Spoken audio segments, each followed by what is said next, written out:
devastation. It's crazy. One thing after another. Unfathomable flooding. Standing where we're standing here, it's about 4 or 5 feet over our head. Tornado right over there. That car's flying! Terrifying tornadoes. The 2024 hurricane season was a living nightmare.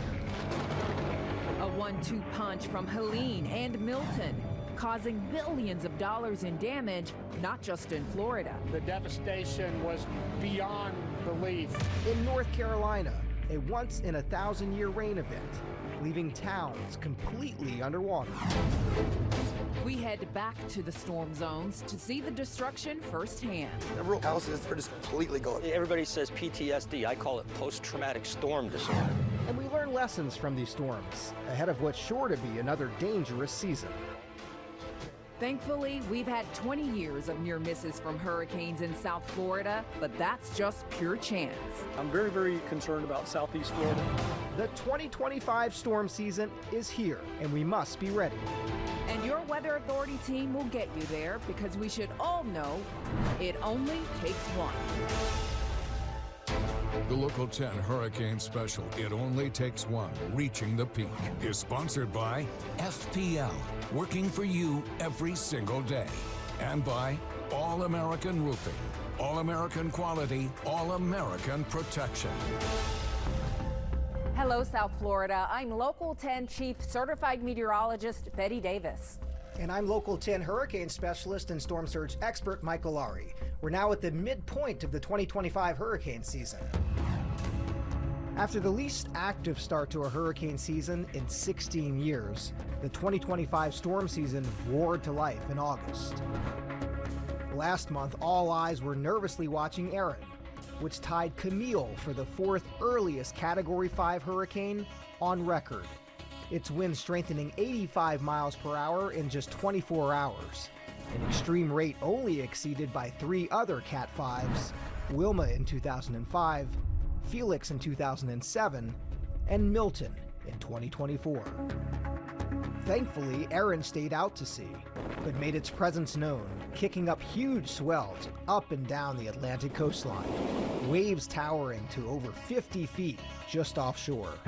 Tropical storm Barry struck Mexico at the end of June, but its leftover tropical moisture was a main ingredient of the devastating July 4th flash flooding that hit central Texas. At least 135 people died when floodwaters roared through the hill country, partly powered by Barry's remnants. As of September 4th, 2025, we've had 6 named systems, 1 hurricane, and 5 tropical storms. Only 1 tropical storm, Chantal, officially made landfall in the U.S. If you haven't started preparing yet, now is the time. And we are here to help you get your storm plan together. There's no doubt about it. We've been awfully lucky over the last 20 years, with the exception of Irma, which left its mark on the Florida Keys. We cannot let down our guard because the data is suggesting there could be more to this season. We're going to talk a lot about that over the next hour. We're going to see firsthand the destruction that hurricanes can bring, starting here in South Florida, to the Gulf Coast, even to the Carolinas. But first, we look ahead to this season. Is our good luck about to run out? Oh my God. In 2024, forecasters accurately predicted a hyperactive season. A staggering 18 named storms. 5 U.S. hurricane landfalls. The most since 2005. The big story? The chart-topping heat, bringing strength as the first season since 2019 to feature multiple Category 5 hurricanes. It's something Florida's emergency management chief, Kevin Guthrie, says we need to prepare for again this year. I'm very, very concerned about Southeast Florida in general, and looking forward to making sure that everybody's ready for this hurricane season. The 2024 season making history, with Hurricane Beryl becoming the earliest Cat 5 in the Atlantic on record, striking the Houston metro head-on as a Cat 1. Hurricane Helene rapidly strengthening into a Cat 4 as it made landfall on the Gulf Coast of Florida in September, bringing catastrophic flooding and severe wind damage hundreds of miles inland. the devastation stretching all the way up to the Carolinas. And Hurricane Milton. Milton making landfall as a Category 3 in October near Siesta Key. Its calling card, dozens of tornadoes.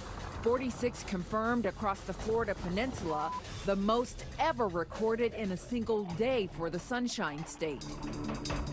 The death and destruction leading the World Meteorological Organization to retire the names Beryl, Helene, and Milton from its rotating list of Atlantic names. Last year was forecast by most agencies to be a record season because of the very, record warm Atlantic, and it ended up being a very above average. I think hyperactive is the term we use. Andy Hazelton is a hurricane scientist and researcher with the University of Miami. Before that, he worked with the National Oceanic and Atmospheric Administration, or NOAA, for nearly 7 years. It's kind of been a tumultuous period. He was one of hundreds whose jobs were eliminated as the Trump administration enacts deep cuts targeting NOAA and the National Weather Service, which it operates. I asked him if he believes the cuts will undermine what were the most accurate and consistent forecasts in 2024. Like, I don't want to say hurricane forecasts are going to get way worse this year. I think it's too early to say that for sure, but things like hurricane flights, those take people and resources, and that data is really critical for improving the forecast. The National Weather Service losing a decade of staffing in just 3 months leading up to this hurricane season. Some local forecast offices along the coast, like Miami and Key West, short-staffed by 30 to 40%, scrambling to backfill critical positions at the height of the season. Something retired senior official with the National Weather Service, Brian Lamar, says the agency is equipped to handle. Do you have any concerns about the accuracy of the forecast given the cuts that we've seen across NOAA? I don't have any negative feelings about the accuracy. I think right now we're going to be seeing, maybe look to the future. What are the cuts today going to do for the future? However, right now I think we're in a really good position with what we've seen over the past several years with advances in hurricane modeling. The National Weather Service is also having to reduce weather balloon launches due to staffing limits. Balloons that provide critical data for forecasting storms' paths. We need funding to expand technology and actually have investment in that technology. That's where we're really going to be able to allow people to protect themselves more and save more lives in the future. The forecasting stakes are higher than ever, especially here in South Florida, an area that has been largely spared for nearly 20 years, with the exception of Irma affecting the Florida Keys. That's crazy for us to talk that Hurricane Katrina was 20 years ago this year, and Hurricane Andrew was 1992. So, do that math very quickly. That's a long time. A sobering reminder that regardless of overall activity in any given season, it only takes one bad hurricane to make a bad season for us in South Florida. Basically from like downtown Miami up to West Palm, there hasn't been a big one since the 40s. And so, it seems like these things come in chunks, and so that's definitely a worry. There's a lot of people new to your viewing area that have never been through a hurricane. So are they doing the necessary preparation actions? Do they have a plan? Do they know their home? Do they know their zone? Are they keeping their gas tanks halfway full this time of year? Because that's what we want. But as 2024 reminded us, the back part of the hurricane season is often its worst and most destructive. We know that even a below average season, like we saw in 1992, can cook up a storm as deadly and destructive as Hurricane Andrew. We are always learning lessons from previous years, and there's much to learn from what happened in 2024. Coming up, we hit the road and head to Tampa Bay, an area hit by a terrible 1-2 storm punch. When our Local 10 news special, It Only Takes One, Reaching the Peak, comes right back. I'm certified meteorologist Brandon Orr here in the studio with new tech this hurricane season, and the predictions are in. So to see what's going to happen in the Atlantic, we have to look at the Pacific. Warmer or cooler than average water temperatures near the equator changes the entire weather pattern across the northern hemisphere. This year is neutral, so neither El Nino or La Nina. That means we rely more on other factors like wind shear that can tear apart tropical systems, Saharan dust that dries out the atmosphere, or even water temperatures waters in the Atlantic, which are warm but nowhere near the record-breaking warmth of last year. Putting this all together, NOAA is predicting 13 to 19 named storms, 6 to 10 of those becoming hurricanes, 3 to 5 Category 3 or stronger. This gives us a 60% chance of an above-average season, which is why we need to be prepared. Don't forget to download our Max Tracker app to get the latest alerts from your Weather Authority team.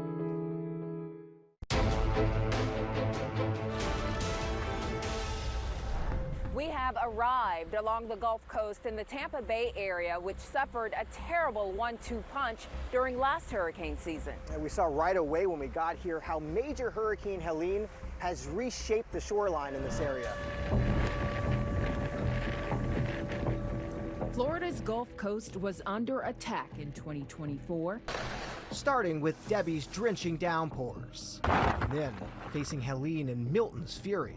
Helene was a good 120 miles offshore, but the massive hurricane brought unrelenting storm surge to Tampa Bay. This area was underwater by about 6 or 7 feet. Brian Lamar was the meteorologist in charge for the Tampa Bay area during the historic 2024 hurricane season. Where we're standing right now was underwater, and this entire area was shut down. Just 2 weeks after Helene, Tampa Bay faced a more dangerous threat, this time from Hurricane Milton. The forecast for Hurricane Milton was 10 to 15 feet, and that would be if Hurricane Milton, major hurricane, if it had made landfall just north of where we are. Because by doing that, it would funnel all of the water up this river, and we would have water above our heads right where we are. Thankfully, Milton took another path, but the hurricane's winds raked Tampa Bay. Tropicana Field, the home of the Tampa Bay Rays, was being used as a staging area for storm relief crews when Milton's winds left it in tatters. The power of Hurricane Milton can still be seen here at Tropicana Field in St. Pete. Milton's winds destroyed the ballpark's famed fiberglass roof. The damage was so bad that the Rays were forced to move across town to George Steinbrenner Field in Tampa. Not far from Tropicana Field, the night of Helene, I felt the need to stay because of my position as the association president. Kevin Batdorf has lived in the Shore Acres neighborhood for 40 years. I will never make that mistake again. Shore Acres is the lowest lying area in Tampa Bay, just 2 feet above sea level. I stood on my porch watching water go into house after house, flooding cars, flooding everything. There are 2,600 homes in Shore Acres. Nearly 2,200 sustained water damage. We've then flooded and rebuilt, and flooded again. So we have basically built this house 3-4 times now. Brian Martin and his family had enough. They raised their existing home 14 feet in the air. How do they even go about doing, Yeah, so for each of these big beams, they dug basically a 4-foot wide trench about 3-4 feet deep. This is what needs to happen all over the state of Florida. We were there as Florida's Director of Emergency Management, Kevin Guthrie, visited Shore Acres. I applaud them for taking the efforts to get this back up in the air. And the state is helping. Applications closed on a program called Elevate Florida, a $400 million initiative to help storm victims pay to lift their homes. We were hoping we were going to get a couple of thousand. We had over 10,000 people apply for the program. So we're really excited about that. I've put in a request to Mother Nature to have no new storms for 2 years. So we'll see if she listens. All along our tour of the Gulf Coast, we saw reminders of the busy hurricane season. I didn't think that the hurricanes came over this way that much. The Thunderbird Beach Resort in Treasure Island stood for nearly 70 years, but was no match for Helene and Milton. Owners say they have no choice but to completely demolish the famed beachfront palace. They vow to rebuild. We will keep coming back, and we try to, put some money here. Barrier islands along Florida's Gulf Coast, like here on Anna Maria Island, are the first line of defense against hurricanes. And homes like the one behind me that was knocked from its raised foundation are a reminder of just how vulnerable this beachfront paradise can be. Jerry Fahey has had a home on Anna Maria Island for more than 30 years. We were watching this from a camera in our house in New Jersey. Here's the water Holy with the cow. back door. Wow. It looks like the inside of a washing machine. It actually blew out 2 doors.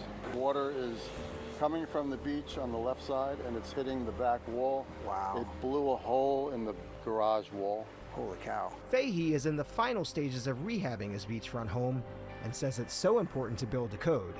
He says it's the reason his place is still standing today. Siesta Key sits 25 miles south of Anna Maria Island. The bridge is still closed. Local 10's Janice Fernandez hunkered down there last October when Milton stormed ashore. Milton made landfall here at Siesta Key as a major Category 3 hurricane. That was just days after it peaked over the Gulf, becoming a Cat 5 with winds of 180 miles per hour. But Betty, as we look around today, less than a year since Milton struck, this beautiful beach community feels as vibrant as ever. And with the new hurricane season upon us, Tampa General Hospital has found a radical new storm solution. This level 1 trauma center is surrounded by water. They needed a plan to protect their team and patients during hurricanes. The Aquafence is a 10-foot tall mobile barrier designed to withstand 15 feet of storm surge. Reasonably, for the last 20 years or more, we've been preparing this campus knowing that we can't evacuate. Dustin Pasteur is Tampa General's Vice President of Facilities and Construction. He says the fence stood strong during Helene and Milton. There were minor leaks and no threats to staff or patients. With Hurricane Helene, it's the first real threat that we've faced with all of our systems in place. And to see it all work, it really showed everybody in the community, but also the people here, like this is a real threat and we have a real solution. The wall is made of layers of hardwood. It's incredibly strong and much lighter than metal. It seems so simple. This is just a section of the Aquafence. When you put all the pieces together, this becomes a major source of protection during hurricane season. The wall goes up at the first storm threat. It takes between 50 to 60 workers 4 full days to install the 1,000 feet of panels. I don't see a scenario where we wouldn't put up the Aquafence. It's your first line of defense. Once the wall is up, it stays up for the entire season. I think moving forward, we'll probably put up the system preemptively every year, knowing that we haven't had a year where we didn't have a threat. The Aquafence cost about $1.5 million, a small price to pay, considering how important Tampa General is to the community and the disruption flooding can cause. Tampa General Hospital is now known worldwide for its hurricane mitigation plan. And we've also learned that both Mount Sinai Medical Center and Jackson Memorial Hospital have reached out to learn more about how this storm protection system, the Aquafence, works. The Aquafence is just the first layer, and then there's several other flood protection layers behind that. The company is developing a residential model that would cost around $20,000 per household. Coming up, it seems like folks on Florida's Gulf Coast can't catch a break. It's been unusually bad for Florida's Big Bend area, which has been hit by 3 hurricanes in just the last 2 years. That's where we're headed next, when our Local 10 News special comes right back.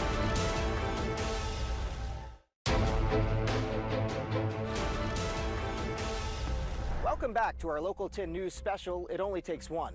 There's one place people wish they had actually only been hit once, and that's right here in Florida's Big Bend. That's right, Michael. We are now in the tiny town of Steinhatchee, which has been hit by 3 hurricanes in just the last 2 years. This town is right in the middle of a sort of hurricane highway where storms keep coming over and over. Whatever you want to call it, the people here are sick of it. Like, there's no way, it's not going to be that bad, and it was that bad. Jessica Woods is one of only 500 people who live in this small fishing town, which has had incredibly bad hurricane luck. If you were sitting on the ground, if you were standing up, everywhere you went, you heard a different noise. and you couldn't see anything. Woods rode out the storm on higher ground inland, but manages Sunset Place Resort, which took the brunt of Helene's unfathomable storm surge at the coast. I want to say the last measurement we got was about 23 foot.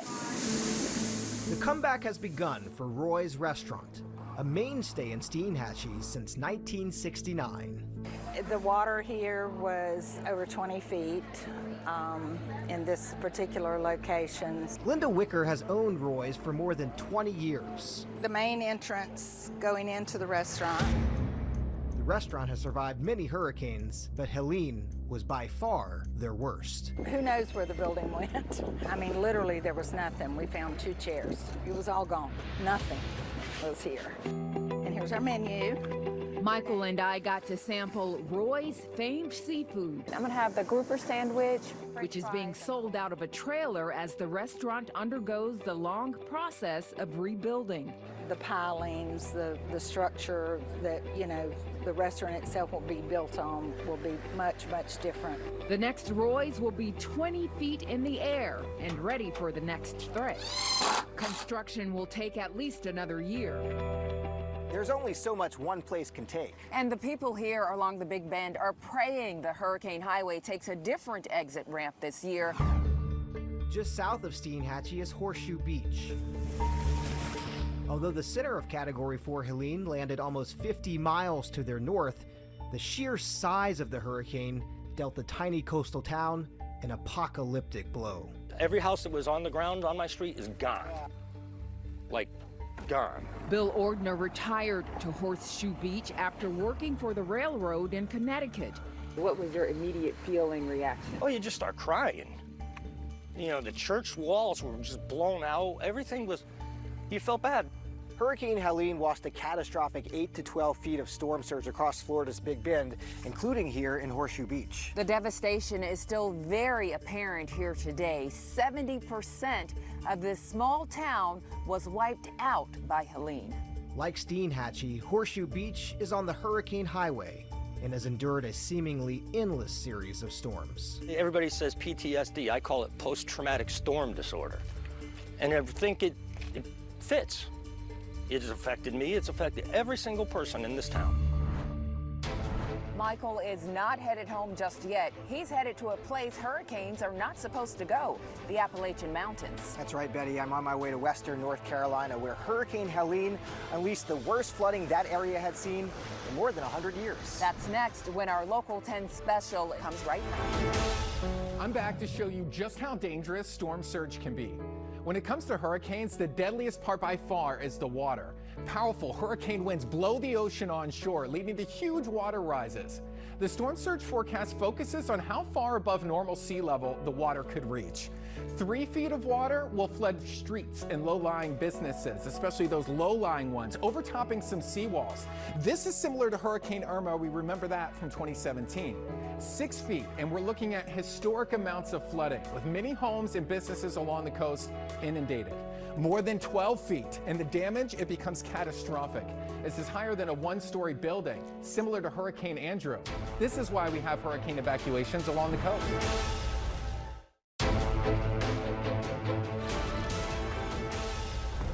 It only takes one. No one understands that phrase better than the people of western North Carolina, especially here at Ground Zero in Chimney Rock.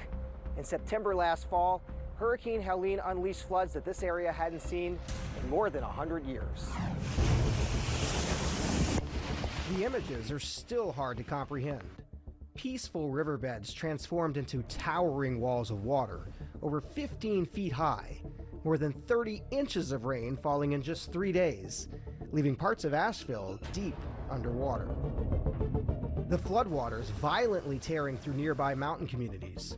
Tourist meccas like Chimney Rock and Bat Cave cut off, all but wiped off the map. This is apocalyptic for the entire region. And as floodwaters soared to record heights, mountains melted from above, terrifying landslides, taking out entire communities in a flash. The catastrophic event causing almost $80 billion in damage, more than 100 lives lost in North Carolina alone, the deadliest mainland U.S. hurricane since Katrina. It was something we had to see to understand. Based on our historical records, the rainfall far exceeded a 1,000-year rainfall event.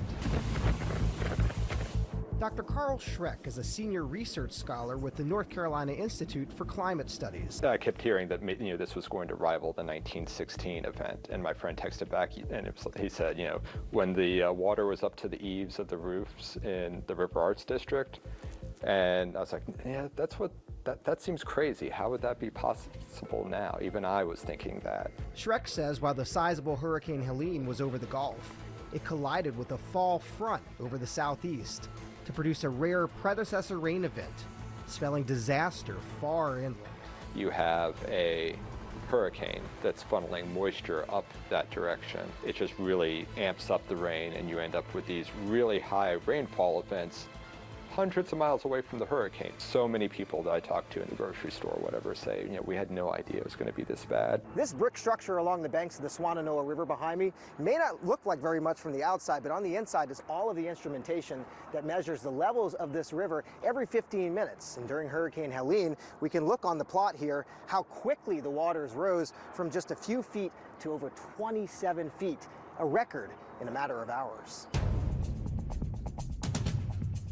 The Swannanoa River and the French Broad River, they both totally overflooded. Asheville Vice Mayor Antoinette Mosley says the city had learned from previous historic floods in 1916 and 2004, but no one could have predicted what Helene would bring. Power was out for more than a month, but the bigger issue was potable water in the aftermath. We were without flushable water, I believe, for 52 days. Few places in the Asheville area were harder hit than the River Arts District, which was trapped under 25 feet of water. The entire life's work of many artists gone forever. This was all underwater completely to the second story, right where we're sitting right now. Sasha Osada and Jessica Hall were among hundreds of artists who lost everything when floodwaters destroyed the sprawling Riverview Station, home to over 60 local artists and craftspeople. In the first storm, I was doing an open studio at Ignite Jewelry Studio, so I had people in that were accessing my studio and all my equipment, and it was a wall of rain coming down outside the windows. And I looked, there was one person left, and it was about 8 o'clock, and I said, I think it's time to go home. This is not safe. Riverview Station was originally a tannery before being transformed into the largest space in Asheville's world-renowned art community. I don't think I've ever seen anything like that in person. People were around with backpacks and bags to get into their space and salvage anything that they could. Did you think that because you were higher up that maybe that there were some things that were salvageable in your studios? Or? Oh yeah, we never would have thought it would have gone up to that second story. I mean, how can you fathom that? This entire valley was filled with 26 feet of water. They haven't been allowed back in the building since the storm. It'll be months before they return. We all have suffered at different levels. We're all working together as a community to recover. So what's next for you? Where are you now? Where are your studios? What does the future look like? That's a good question. As sad as it is where I've come from, it kind of shakes it up and gives it new life to figure out, where do I go? What do I want to do? How do I want to tweak what I was doing? Just miles from Riverview Station, another entire neighborhood was underwater. Historic Biltmore Village. We were doing pretty well, and then 2024 happened. Biltmore Village is home to the celebrated restaurant Corner Kitchen, which incredibly was also destroyed and forced to close for months after the historic flood in 2004. By the time we left on Thursday, we had the building wrapped higher than 04, so we felt like if we get an 04 flood, probably okay. And we had everything inside kind of packed up, and as best we could, we had furniture moved upstairs, and we went home, and we hoped for the best, and the best did not come. Kevin Westmoreland and Joe Scully own Corner Kitchen. They couldn't believe what they saw when they returned to their restaurant after Helene. There was an EMS ambulance, like cattywampus on the corner, like up on its side. The water's still up. The walk-in coolers that were outside were literally, had been brought up and then left on an angle. There was 6 inches of mud all the way up here. Walking through it was almost impossible. The water had gone up into the ceiling. There was all the equipment that was back there and nicely wrapped and neat when we left was kind of in turmoil. The eatery, which once hosted former President Barack Obama, was in ruins. We're talking a restaurant that does well over 100,000 people a year. You're talking anywhere from 200 to 400 brunches, 150 dinners every single day of the year. Everything in order to make that happen was gone. Got that oyster down? They moved much of the corner kitchen staff to their downtown restaurant, Chestnut, which wasn't flooded, but also forced to close because of Asheville's water outages. What has this restaurant meant to you in the wake of Helene? This really provided us, and it provided a good measure of employees from Corner Kitchen a place to land, which is a godsend. Thank you. And thankfully, just last month, Corner Kitchen was able to reopen 10 months after the flood. Even though downtown Asheville was mostly spared, tourism since has slowed to a trickle, leaving many of these businesses and restaurants still hurting. Now those same businesses and restaurants are saying that their claims for business interruption insurance are being refused. In the heart of downtown is Hazel 20, a store known for its on-trend clothes and for revered entrepreneur Lexi Diesso and her first mate, French Bulldog Macy. I was in Charleston, South Carolina when it actually hit, so I was watching it real time from afar and seeing just how bad it was getting and knew it was pretty terrible. Although Hazel 20 didn't flood, the small business came to an abrupt stop. What were the biggest challenges for you as you reopened? Initially, it was, I need help. I need to figure out how I'm gonna pay my bills since my main income has been completely knocked offline. What is there for you? So there's been many grants. The money seems to disappear before it is allocated. You want to stay here? I do want to stay here. I'm not a quitter, and I'm definitely a fighter. So I have to stay positive in the face of, you know, a lot of frustrations, and show up every day doing what I love. Coming up next. You can see the river, you can see trees falling, and you might be able to dodge a mudslide, maybe. One man's incredible battle to save his beloved community as it was being washed away in the storm. The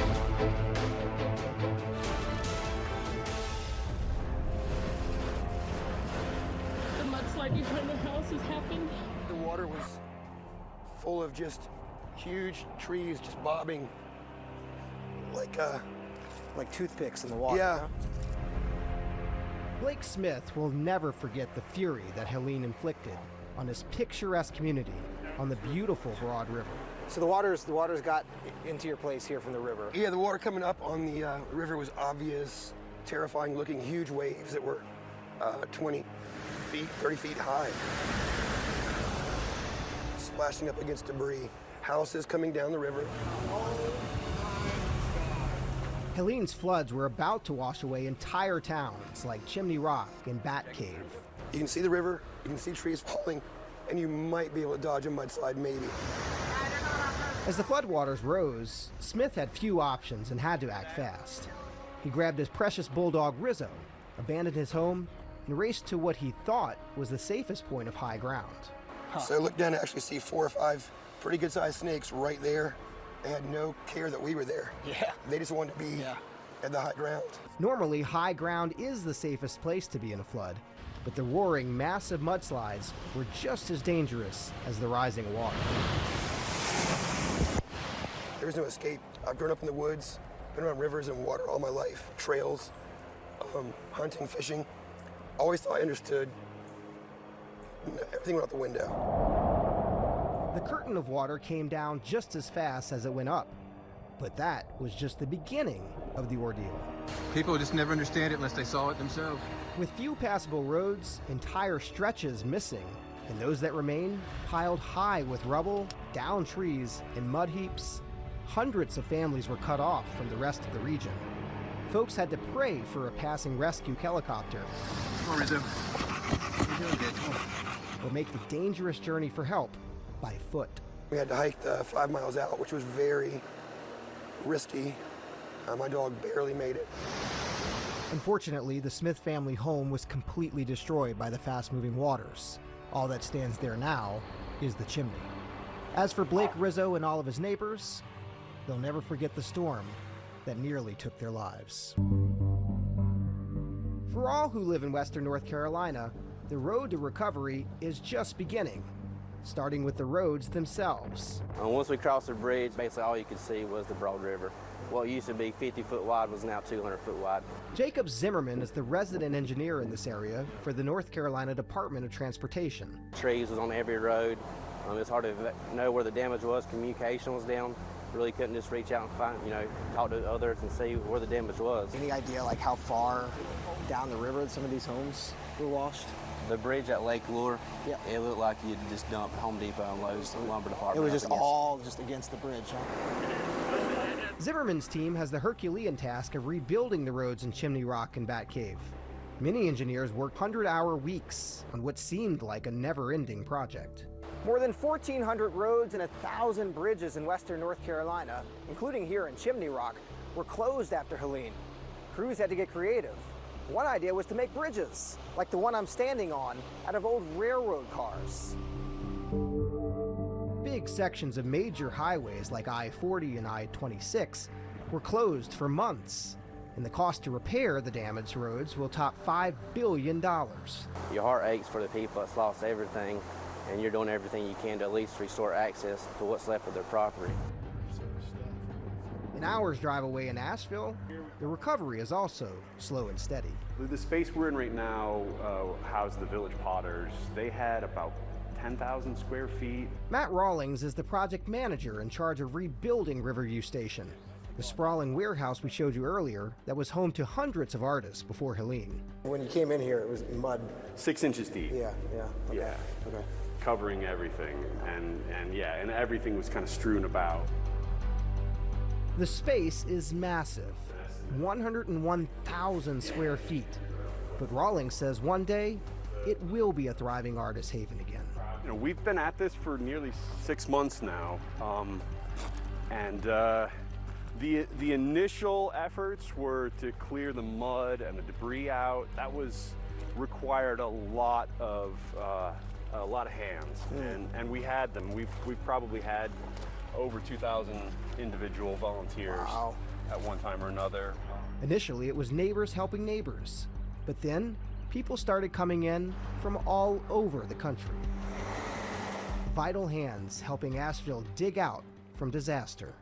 Artists are a special breed, and I think they all got to know each other and work with each other, and it was a really special place.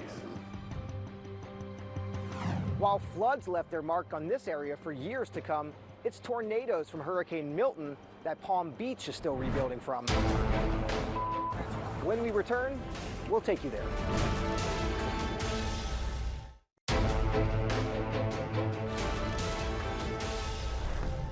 Welcome back to our Local 10 special, It Only Takes One.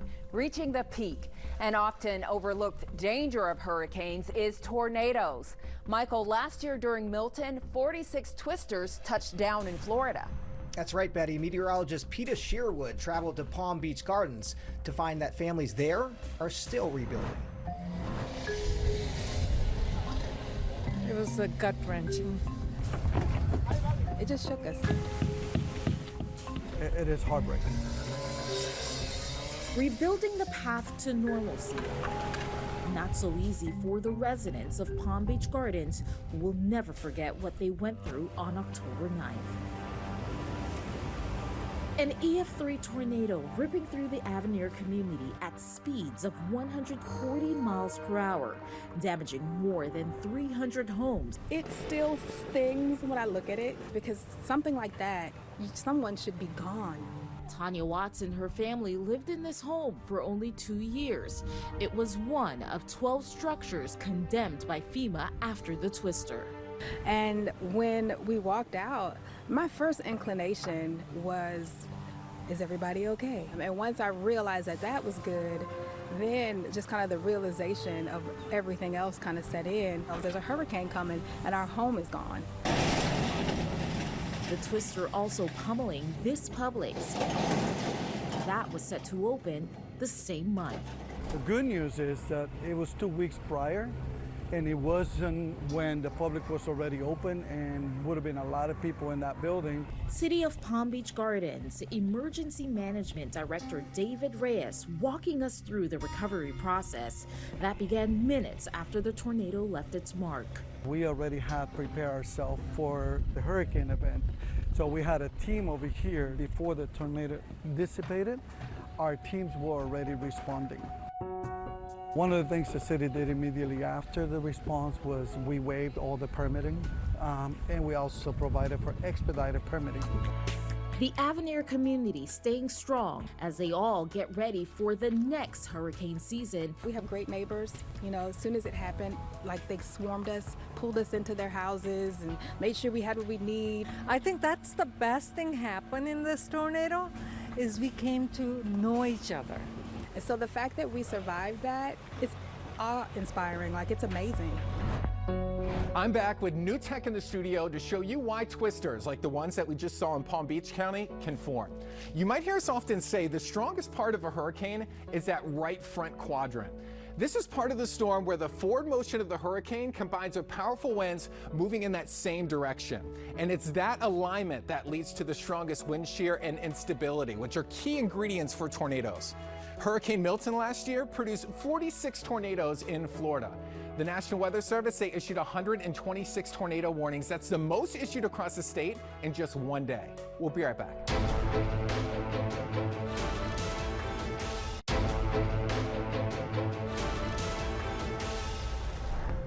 Floodwaters can come fast and without warning. And Michael, that is why more and more families are being forced to add flood to their insurance coverage. That's right, Betty. Certified meteorologist Julie Durda shows us what you need to know to protect your home and family.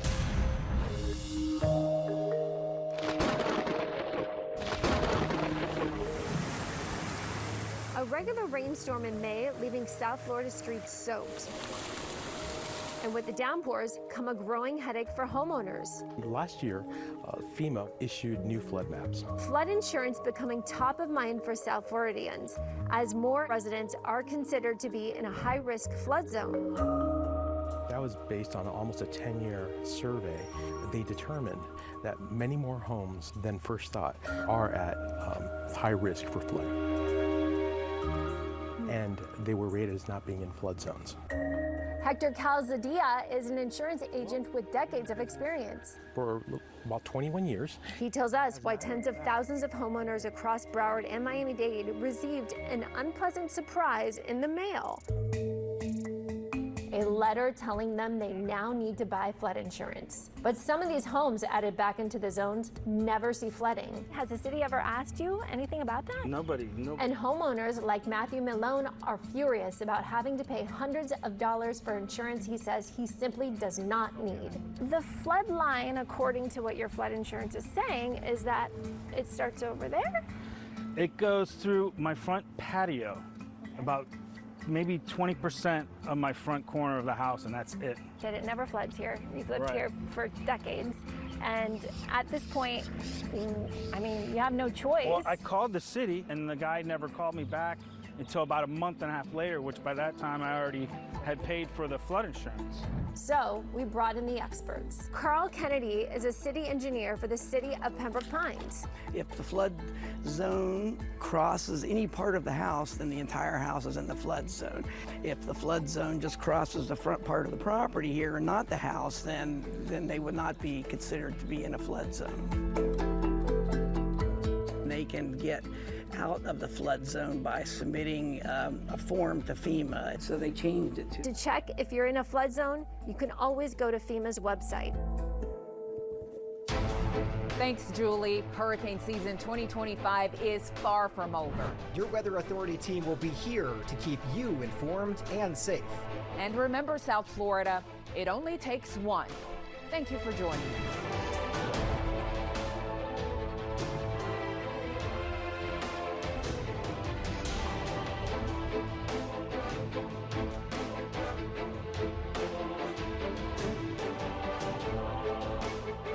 Local 10 Hurricane Special, It Only Takes One, Reaching the Peak, is sponsored by All American Roofing, All American Quality, All American Protection, and by FPL, working for you every single day.